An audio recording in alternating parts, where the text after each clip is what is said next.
Yes, people, welcome back to Talking Wolves. We are back for a brand new transfer news update video. Hope you guys are keeping well and safe. And obviously, we're on the back of two brilliant victories for the Wolves over Christmas. And hopefully, we add another one before the new year against Everton. Loads of content coming up on the channel, including the Everton preview later on today.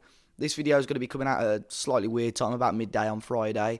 But I thought I had to get this video out there because there's lots of transfer news coming out. I'm sure there's going to be more dropping today as well. So if you haven't already, please do follow us on all the socials at Talking Wolves everywhere. But a big piece of news, and it moved very, very quickly in the end yesterday, is that Fabio Silva has left Wolves to join Rangers on loan for the remainder of the season. Really interesting signing, this one. I spoke about it on a couple of Rangers podcasts yesterday, and sort of getting a sort of mixed reviews from all parties, really. But I think this is me personally, I think it's a good move for Rangers, Wolves, and Fabio. Julian Lopetegui obviously worked really hard to get Fabio Silva to stay at Wolves in the summer, and ultimately Gary O'Neill, for whatever reason, hasn't liked what he's seen, and it's allowing Fabio to go out on loan. Of course, there are going to be people in the comment section of this video wanting us to sell Fabio and let him go permanently because love him or hate him, and I as you guys know, I do like Fabio, but I can admit it hasn't worked for him at Wolves, and sometimes footballers and certain football clubs or leagues, it doesn't work. But Wolves can't sell him now, mainly because his stock is so low, so they won't get the money. They need to try and claw back as much money as they can, and sort of historically, the January window isn't fantastic for selling players either, to be honest, to get their maximum value. So I think this move to Rangers is an interesting one. He's joining a league which, no disrespect to fans of the Scottish football, probably isn't as reputable as others. But I think if you actually look at Rangers, they're going to create a lot of opportunities, a lot of chances. They're going to beat a lot of teams in that league. They've recently got a new manager who started off unbeaten at the moment. I think they play Celtic very soon, so that's going to be a really tough game. And they're still in Europe as well, so they're fighting on all fronts at the moment. A huge opportunity for Fabio, basically in the shop window, to try and get some goals, get some confidence, and we'll see where we are in the summer, because we could genuinely have just let Fabio go, who's a £10 million player now, and I don't know if he can smash a few goals in. Rangers do quite well in Europe. Wolves could easily demand closer to £20 to £25 million. So I can't see him being in a Wolves shirt ever again. I'd be very, very surprised if we see him back at Wolves in a Wolves shirt next season. But this is probably the right move for all parties. I think the new technical director or director of football at Rangers was at PSV last year as well. So we obviously liked what he saw from Fabio Silva. But ultimately, I think this is the right move for all parties. Rangers are paying his wages in full. They don't have a buy option. I don't think they'd have the financial flex and muscle to be able to buy Fabio outright in the summer. But like I said, I'm a fan of this move. Celtic were also interested. There are also clubs interested, reportedly, over in Germany. But I think with this one, he's going to get the game time. He's going to get lots of chances. And hopefully we see Fabio start putting the ball in the back of the net. It's also funny because there's a lot of Celtic pages. Because Celtic were heavily linked yesterday morning and very quickly flipped to Rangers. And obviously it was announced yesterday. Some of the Celtic pages are putting out like anti-Fabio Silva posts and about why it would have been a bad sign for Celtic and so on. So I don't know. Another striker that's linked with a move away is Sasa Kalajdzic. Now this one, again, it came out sort of yesterday, maybe late the day before, for Sasha, because he's a player who, again, needs game time, wants game time. European Championships coming up at the end of the season in the summer, and he'll want to be in that Austria squad. I think Ralf Rangnick's their manager at the moment. And sometimes, there's a lot of people, agents and even national team managers, can have a word in your ear and say, look, if you want to be coming to the tournament with me, you've got to be playing football. So he's also been linked with a move away. At the moment, it's saying a loan move away.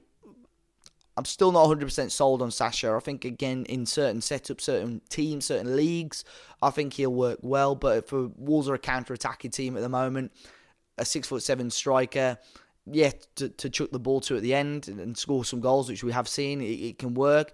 But as an overall game from minute 1 to minute 90, I think it's quite not frustrating, but quite difficult for Gary O'Neill to implement him into the existing system and tactics. So he's been linked with some clubs. There were some clubs interested in him at the end of the summer as well. But going into this window, there are teams in the Bundesliga interested. There have been Premier League teams reportedly interested as well. Fulham and West Ham United were two teams that were named yesterday. But more recently, last night, is Eintracht Frankfurt are the most interested club at the moment in signing Sasa Kalajdzic. Apparently, he's very open to talking to them about a potential move. Apparently, talks have already been held between the parties. And it's just basically up to Wolves now to see if they sanction this deal. Now, there's a few things to consider with this, and especially as Fabio has already gone, is now if you let Sasha go, you have to have somebody guaranteed to be joining the club, or at least somebody lined up. It's not the end of the world, because if you actually look, I think regardless, Wolves will need to bring in an attacker. But if you look at the fixtures, of course, we play Brentford at the start of January. Then there's a big gap because we've got winter break and so on until the end of the month. We then lose, during that time, Hwang will go to the Asia Cup, you would think. There's a couple of players going to AFCON as well, but they don't really affect the attacking lineup. But if Hwang goes, you're still left with Cunha, Sarabia, Neto if he can stay fit, and Bellegarde. And that's sort of the situation that we were in anyway, as long as everybody stays fit. But I think you do need to add another player to make that 5 attackers, and then Hwang comes back and you've got the 6th. Unless Gary O'Neill obviously trusts Nathan Fraser or whoever. So I think this Sasha move is plausible, but Wolves definitely for me would need somebody lined up anyway. But we'll see. If there's any updates on that one, I'll obviously let you guys know. One player that has been linked, attacker, but again, I'll explain why I don't think it'll happen this winter, is the USG striker, Mohamed Amoura. Algerian forward. USG is a team playing in Belgium right now. He's got 17 goals and 3 assists so far this season in all competitions. Some of those goals even at the Europa Conference League level. 23 years of age, looks a really talented forward.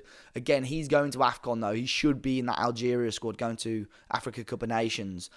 So he will be missing for part of January. But saying that, he joined USG earlier this season after already playing some games for another club. So if Wolves were to sign him this winter, he could not play for Wolves. We could sign him and then loan him back to USG, but he couldn't play a competitive match for Wolves this season, which makes this more than likely a move for the summer. So although on paper Mohamed Amoura's numbers are fantastic for as a signing for this year and as a replacement potentially for Fabio or Sasha, I don't think at this point this is going to be plausible for the January transfer window. But at the moment, I mean, as we speak, I'll very quickly check, but there's no other transfer news as of yet going into January. Of course, this time last year, we had already announced Matheus Cunha on Christmas Day, so I was sort of hoping for something a little bit more of that note as well. But yeah, I think hopefully it'll be a busy window for Wolves. Let me know your thoughts on the moves for Fabio Silva. Like I say, I think it's a good move for all parties. Sasha and Amoura potentially as a summer signing, but he has a good AFCON, ends the season well in Belgium. Wolves could get a player which his stocks quite high and a very talented young footballer. So do let me know your thoughts in the comment section down below, guys. A very quick video update for you all, and enjoy the rest of your day. Enjoy your new year as well if I don't catch you before, but we'll be back with the Everton preview. We uploaded a podcast yesterday. We'll be back with the Everton reaction and fans react after the game on Saturday as well. But look after yourselves, hit that like button, subscribe to the channel, and I'll catch you all very, very soon.